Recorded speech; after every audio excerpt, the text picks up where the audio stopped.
The 2003 adaptation of Disney's Freaky Friday was certainly a fun-filled flick and is probably considered to be the best of the whole series of what we got.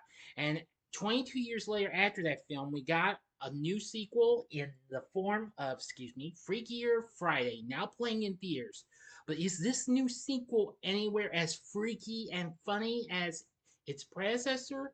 Or is this one not going to be as freaky enough to be taking place on a Friday? Find out in this spoiler free review right now. Big D's Entertainment Rankings and Reviews.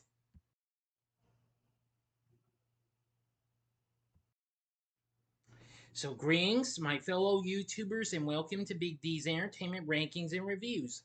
My name is Doyle, better known to you as the Big D, and this time around I bring to you a spoiler-free review of the 2025 fantasy comedy flick Freakier Friday, released by Disney, directed by Nisha Ganatra, written by Jordan Wise. It's a sequel to the 2003 adaptation of Freaky Friday, itself based on the 1972 novel by Mary Rogers. And this is the seventh overall film in this franchise, if you count, of course, that counts the two specials that followed after the original 1976 film. Jamie Lee Curtis, Lindsay Lohan, Chad Michael Murray, Mark Harmon, and a few others return from the original film, along with Julia Butters so, and Sophia Hammons in her feature film debut, and Manny Jacinto. I think that's how you say that. Yeah, Jacinto. Sorry, Jacinto. Anyway, this film is actually pretty good and what have you, but I'll explain as I go through it. Now, I advise you to click on that to check out my review of the 2003 film before going into this, since this is a continuation. Okay? Give me a few seconds to do that.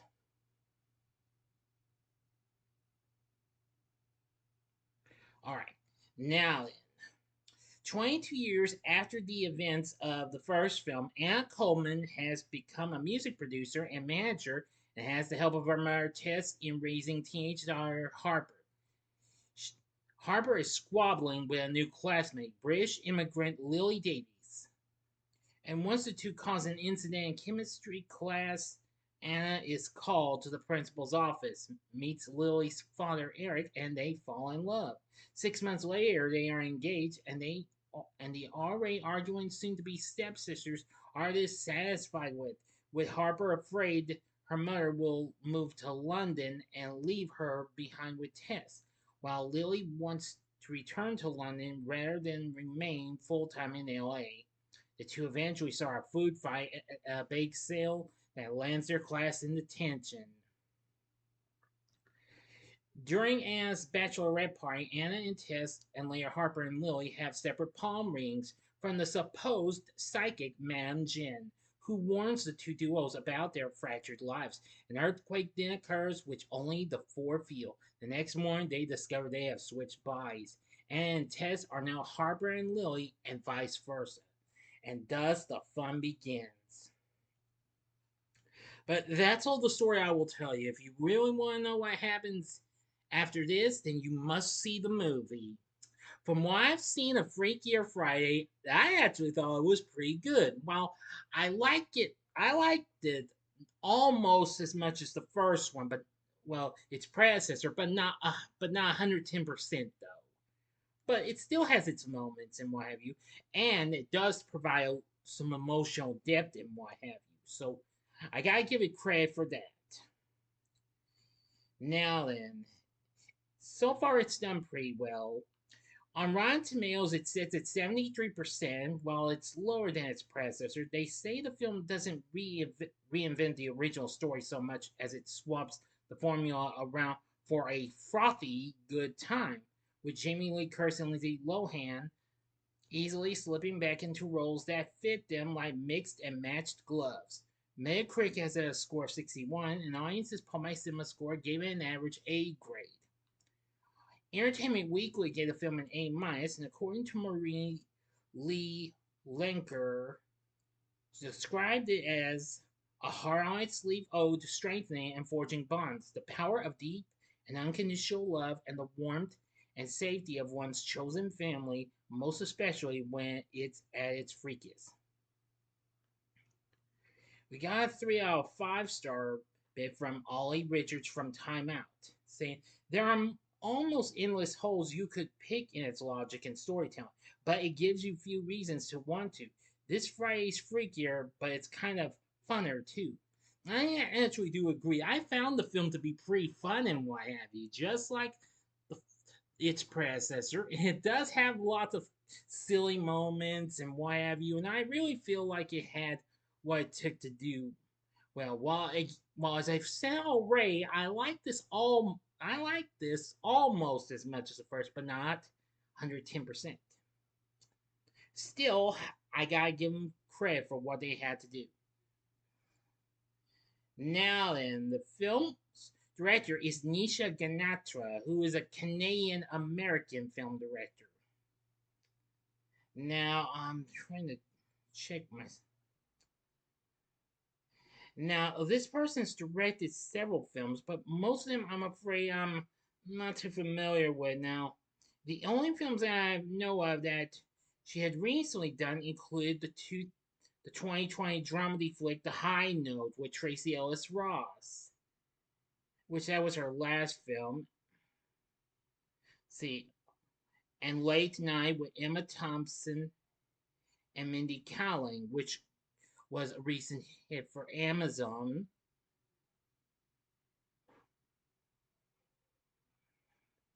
And Cake with Heather Graham, which that's a film called Cake I'm not too familiar with, sorry. But nevertheless, I think she does a pretty good job with directing. Amy Doherty does the score for the film, and I gotta say it's really good as well. Now, she recently did collab with Ganatra on her recent film, The High Note. There's numerous songs here, including a new version of the song Take Me Away, performed by Lohan's character Anna and the rest of her band, Pink Slip. Of course, it was recently released as a single through Disney's Hollywood Records label. Now, of course, Freakier Friday soundtrack also includes some pretty good tunes and what have you,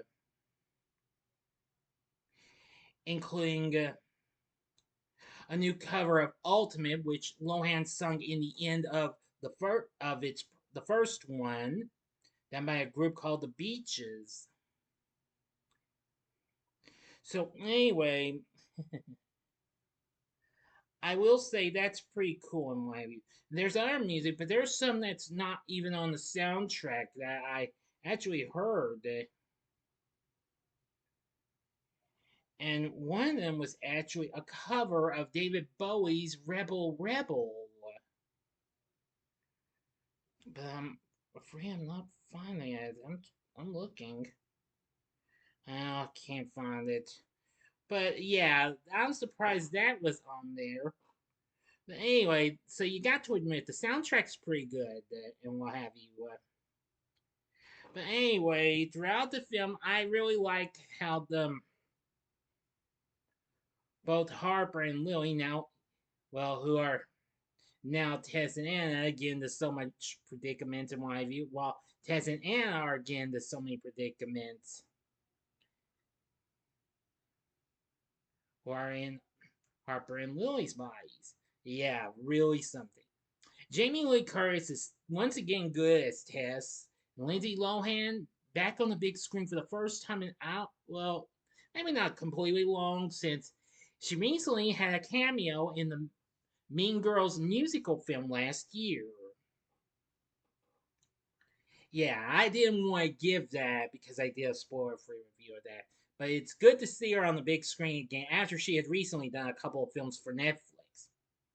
Playing Harper is Julia Butters, who recently starred in Steven Spielberg's The Fablemans, as well as Quentin Tarantino's Once Upon a Time in Hollywood. Yeah.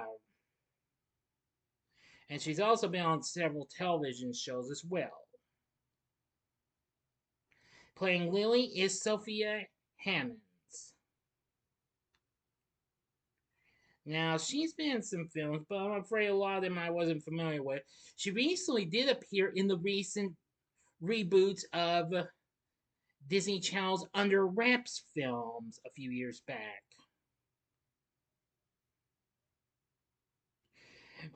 Manny Jacinto played Eric. I'm going to say he was pretty good and what have you. He recently starred on NBC's The Good Place. He also had minor appearances in Bad Times at the El Royale and Top Gun Maverick as well. And he recently appeared in the Star Wars series The Acolyte. So I gotta say, he's real good. Mark Harmon, who I think you're familiar with that name, he returns as Ryan. He's very good. Chad Michael Murray returns as former boyfriend Jake, and I gotta say, he has like grown. Boy, I gotta say he's really something. Works for a record shop. Once, um, well, and Tess there, even though they're not their actual selves, but you get the point. It really turns into be a fun one. There's Maitreyi Ramakrishnan, if I mispronounce that, I apologize, as Ella, a singer I was working with. We have Rosalind Chow once again as Mama P, aka Pepe. Of course, the restaurant owner, the Chinese restaurant owner who helped Tess in the first film. Vanessa Bayer plays Madame Jen. Yeah, she's pretty funny. We also have Christina Vidal Mitchell back as May, the lead singer of Pink Slip, and Haley Hudson as Peg, the guitarist of the group. Well, rhythm guitarist, that is. Um, we have Lucille Soong back as Pepe's mom, and Stephen Tobolowsky as Mr. Bates, as teacher who really gave her a bit of issues, but now giving Harper and Lily something. But I won't tell you what that is. You'll just have to see the movie for that. Thank you. Anyway, well, no, it is a shame that they didn't bring back some other, well, minor characters and what have you, but it's okay.